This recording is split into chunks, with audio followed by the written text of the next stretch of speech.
Hello, this is Dr. Oz. Today I will be talking about EPQ models, economic production quantity models. And in previous model, we were talking about EOQ. In that case, we were assuming that we are buying our products from our suppliers.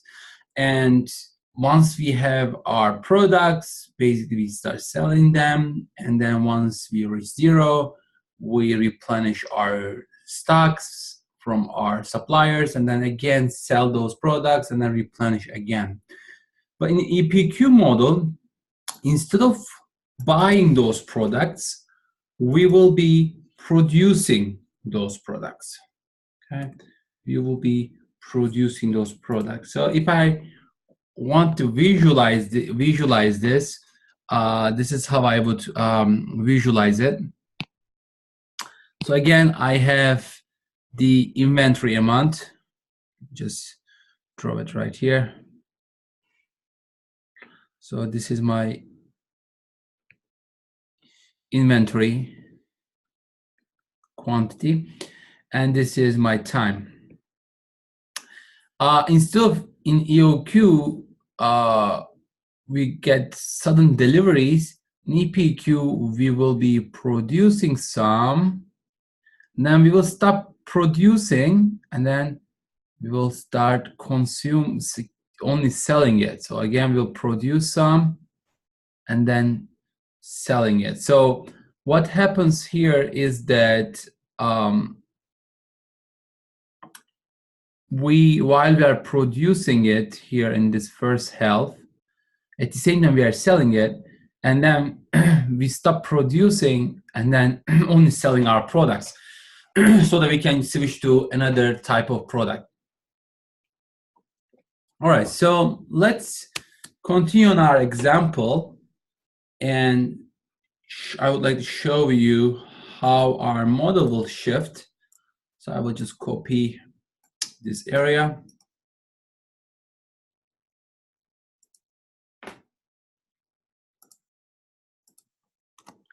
All right, so here I have some new parameters.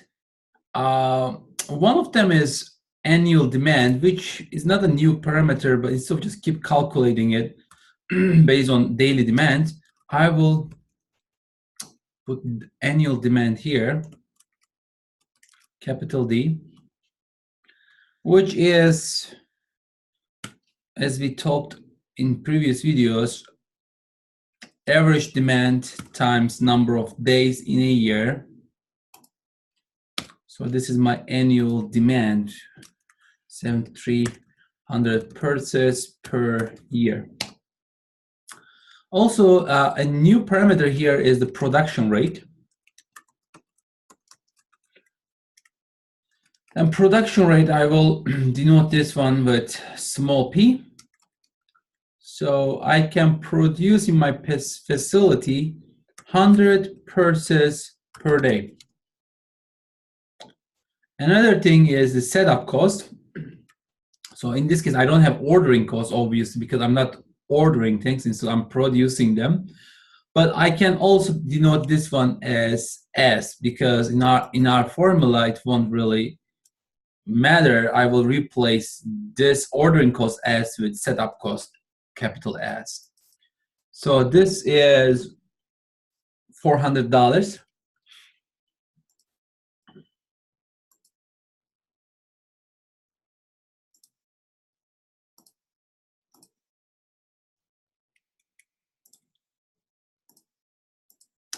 Per setup. Okay, and then we have cost of purse.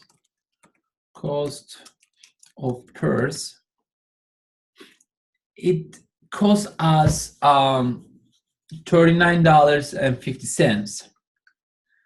Cost of purse is $39.50.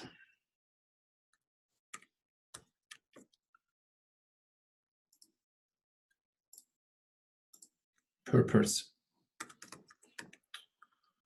right? So Again, if we buy it, it's $40. If you produce it, we assume that it's $39.50. So it will be 50 cents per purse cheaper for me to get the materials from my suppliers instead of getting the whole purse. And in this case, I will produce it my own. All right. So I will denote this one as capital P. All right, so let's build our model here.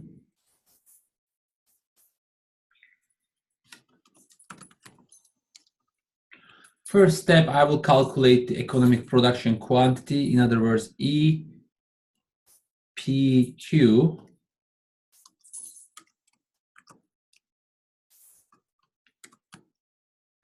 Right? This is the first thing that I will calculate in this model, EPQ. And it's very similar to EOQ, but I will just make some changes. Let's do first calculate the numerator. It will be easier. Numerator. And then I will calculate the denominator.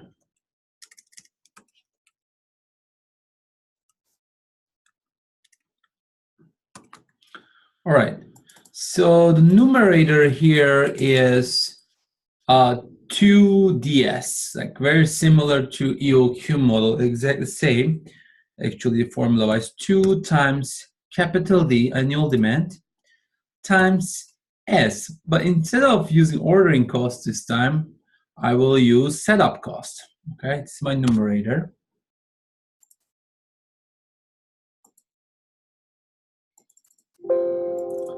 Right, and then my denominator will be also similar, but there are some differences. And actually, the idea of calculating the EPQ Q star is coming from the exact same mindset. Like whenever the holding cost and the setup costs are equal, that's the point where we get the lowest total cost. So based on that formula, we can calculate denominator. I'm not going to go into details of this formula. So first thing is H, which is the average holding cost, times, in parentheses, I will have 1 minus small d over small p. Right? So that's my denominator. So now I can calculate my EPQ based on these numerators and denominators. Square root of numerator over denominator. Okay, so that will help me to calculate my EPQ quantity, right? So it looks like my EPQ quantity is 270 purses.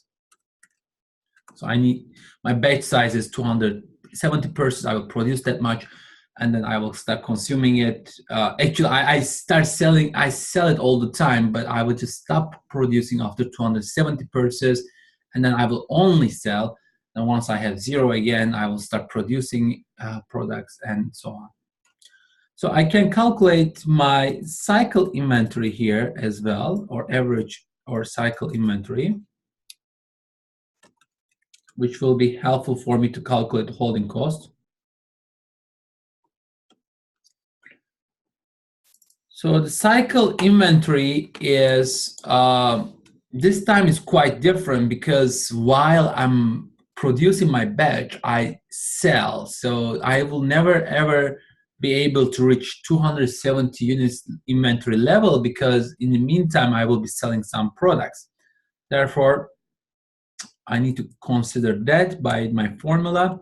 Here, I will look at my Q star, divide by 2 times, I need to factor in the amount that I sell while I'm producing my batch, which is based on 1 minus d over small p.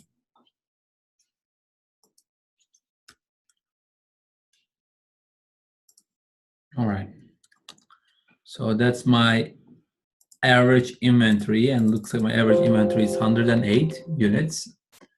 Now I can calculate my objective, which is the total cost, minimize the total cost. And in this case, total annual cost has 3 components similar to EOQ. One is acquisition cost.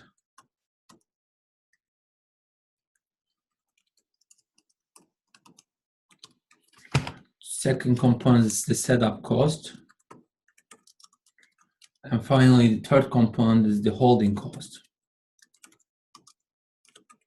All right. So here the acquisition cost is nothing more than capital D times capital P.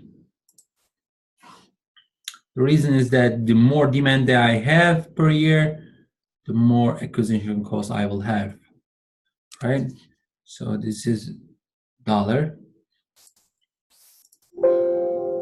So this is again capital D times capital P.